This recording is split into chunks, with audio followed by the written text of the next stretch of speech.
मैं 3 इयर्स की थी जब मैंने गोल्फ शुरू की। 2018 में मैंने फिर बहुत सीरियसली गोल्फ शुरू की और मैं तब थी 15 इयर्स की जब मैंने अपना पहला टूर्नामेंट खेला। मुझे इसका आइडिया था गेम का क्योंकि मेरी पूरी फैमिली खेलती थी, बाबा, ताया, अबू और मामा को भी देखते देखते, तो मैं फेमिलियर थी कि क्या होता है। तो बस मैंने जाते साथ ही शुरू किया और बस वो ऑटोमेटिकली मेरे साथ हो गया क्योंकि मेरा स्विंग पहले से ही बना हुआ था। वीलॉग सेंट्रल की वीडियोस देखने के लिए हमारा चैनल सब्सक्राइब करें और बेल आइकॉन पर क्लिक करें ताकि आप हमारी तमाम नई आने वाली वीडियो से बाखबर रह सकें। अस्सलाम वालेकुम, आप देख रहे हैं वीलॉग सेंट्रल और मैं हूं आपकी मेज़बान तैयबा भट्ट। नाज़रीन, आज आपकी मुलाकात एक ऐसी होनहार लड़की से करवाने वाले हैं जिन्होंने अपने गोल्स अचीव करने की खातिर पाकिस्तान को छोड़कर स्कॉलरशिप लेकर अमेरिका चली गई और वहां पर जाकर मेहनत कर रही हैं और इन्होंने चैम्पियन रह चुके हैं ये गोल्फ में और इन्होंने बहुत सारे रिवॉर्ड्स भी अपने नाम कर लिए हैं। जबकि इनकी सारी की सारी फैमिली जो है वो लॉयर है और पूरी की पूरी फैमिली वकालत में गई, तो ये क्यों नहीं गई, इनका ये डिसीजन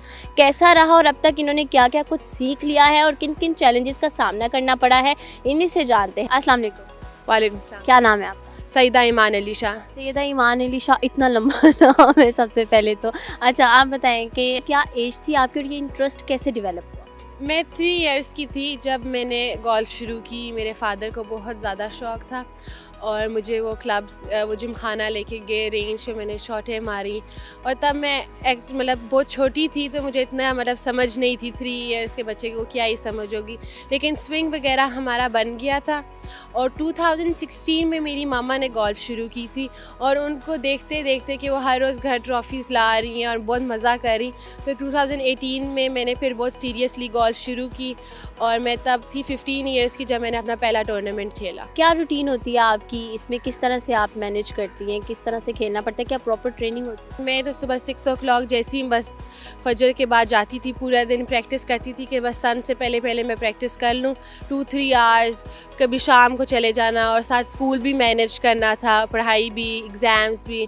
और फिर जब टूर्नामेंट्स होते तो उसके फ़िक्स दिन होते हैं, जैसा वीकेंड्स पे हो जाते हैं। कभी हमने काफ़ी जगह हम आउट ऑफ सिटी भी गए हैं खेलने, पूरा वीक भी लग जाता है और अच्छा फ़न होता है। ठीक है, इसके लिए डाइट प्लान्स क्या होता है? कोई महसूस किस्म की डाइट होती है या फिर कुछ भी खा पी लेते हो? आप जितना हेल्दी फूड्स खा सकें, चिकन, प्रोटीन खाएं, उतना ही आपकी एनर्जी आपको लगेगी क्योंकि आपने 18 होल्स खेलने होते हैं जिसमें आपको तकरीबन 4.5 आवर्स लग ही जाते हैं। मुझे इसका आइडिया था गेम का क्योंकि मेरी पूरी फैमिली खेलती थी, बाबा, ताया, अबू और मामा को भी देखते देखते, तो मैं फेमिलियर थी कि क्या होता है। तो बस मैंने जाते साथ ही शुरू किया और बस वो ऑटोमेटिकली मेरे साथ हो गया क्योंकि मेरा स्विंग पहले से ही बना हुआ था। कितने टूर्नामेंट्स आपने अभी तक प्ले किए और अभी तक कितने रिवॉर्ड्स ले चुके? मैंने एक्चुअली काफ़ी ज़्यादा टूर्नामेंट्स खेली हैं क्योंकि मुझे 4 इयर्स हो चुकी हैं और इसका एग्जैक्ट नंबर नहीं याद, लेकिन आई थिंक सो 30 और मोर देन 30 होंगे और तकरीबन हर मैच में ही मैं जीती हूँ, अल्लाह का शुक्र है। और अभी आप अपनी स्कॉलरशिप पर अमेरिका चली गई, ये डिसीजन कितना हार्ड था? एक माइंड बना हुआ था कि मैंने बाहर पढ़ने जाना है गोल्फ स्कॉलरशिप पे, तो डिसीजन तो बहुत ज़्यादा हार्ड था मेरे लिए भी और मेरे पेरेंट्स के लिए भी क्योंकि मैं ये सोच ही नहीं सकती थी कि मैं अपने पेरेंट्स के बगैर रहूँगी। गोल्फ खेलते हुए किन किन चैलेंजेस का आपको सामना करना पड़ा? जिस तरह से आपने बताया कि पाकिस्तान में स्कोप उस तरह से नहीं है और पाकिस्तान में फैसिलिटीज़ भी उस तरह से ख़ास तौर पर ख़वातीन के लिए नहीं है, तो किस तरह से फिर इसको मैनेज? मैं बस गोल्फ कोर्स पे होती थी, प्रैक्टिस करती रहती थी, कभी मामा को साथ ले जाना, कभी बहनों को साथ ले जाना और थ्रू आउट द 4-5 आवर्स तो मेरे गोल्फ कोर्स पे लगते ही थे।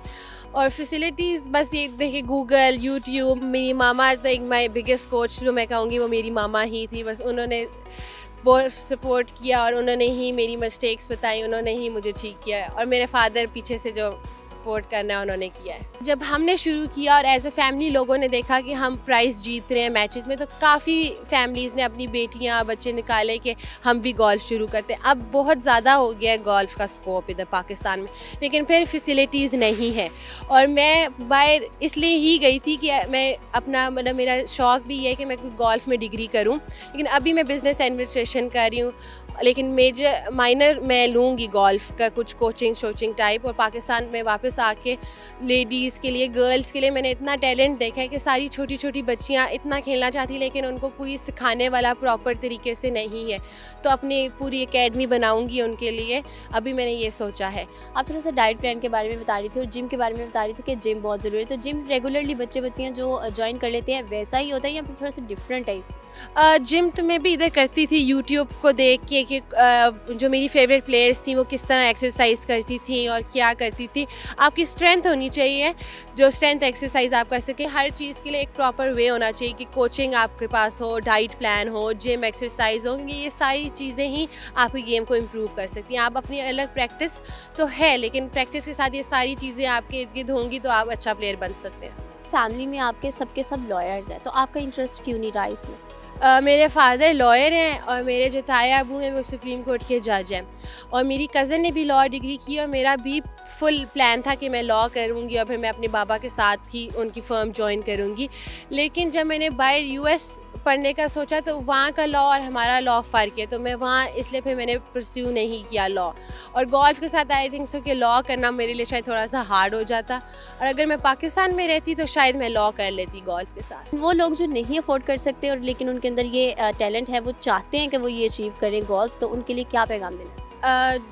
जिन लोगों के अंदर टैलेंट है उन्हीं को पता है कि हमारे अंदर एक टैलेंट है। जिस तरह मेरे अंदर टैलेंट था, मेरी फैमिली ने कहा कि आप करो and you can do it, तो जिस तरह मैं चली गई।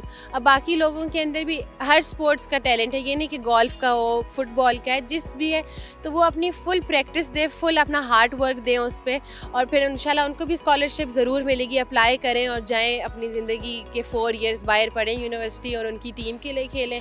एक तो एक्सपोजर बहुत अच्छा होता है, एक्सपीरियंस एक बिल्कुल ही डिफरेंट एक्सपीरियंस है। ये नहीं कि आप स्पोर्ट्स खेल रहे हैं या आप पढ़ाई करें, वो थ्रू आउट द जर्नी, आना जाना, आप इतनी चीज़ें सीखते हैं। तो आपको अपने मतलब हार्ड वर्क करना चाहिए फुल टाइम और अपने साथ मेहनत करें, इंशाल्लाह you can do it. Thank you so much जी। जिस तरह से आपने देखा इनकी स्टोरी, इनकी की ज़ुबानी आपने सुनी, और जिस तरह से इन्होंने बताया कि फैसिलिटीज़ की बहुत ज़्यादा कमी रही इनको, जिसका सामना इनको करना पड़ा, लेकिन क्योंकि इनको क्रेज़ था, इनको शौक़ था, और इसी शौक़ को करते हुए सपोर्ट सिस्टम इनका बहुत ज़्यादा स्ट्रॉन्ग था, और अब ये माशाल्लाह से यूएस में जाकर अपने गोल्स अचीव करने की तरफ अपना हाथ बढ़ा चुके, अपने कदम बढ़ा चुके हैं और जल्द ही अपनी मंजिलों को पा लेंगी। लेकिन ये एक बहुत बड़ा सवालिया निशान है हमारी गवर्नमेंट के ऊपर। जिस तरह से इन्होंने बताया कि इनको यहाँ रहते हुए बहुत सारी डिफ़िकल्टीज़ का सामना करना पड़ा, अब वहाँ जाकर भी क्योंकि फैसिलिटीज़ नहीं है तो अब आपको वहाँ पर जाना पड़ा, और वहाँ पर जाकर भी आपको बहुत सारे चैलेंजेस का सामना करना पड़ा। अगर पाकिस्तान में ये चीज़ें अवेलेबल हो जाएँ तो हमारे बहुत सारे ऐसे नौजवान हैं जो पाकिस्तान में रहते हुए इस मुल्क का नाम रोशन कर सकते हैं।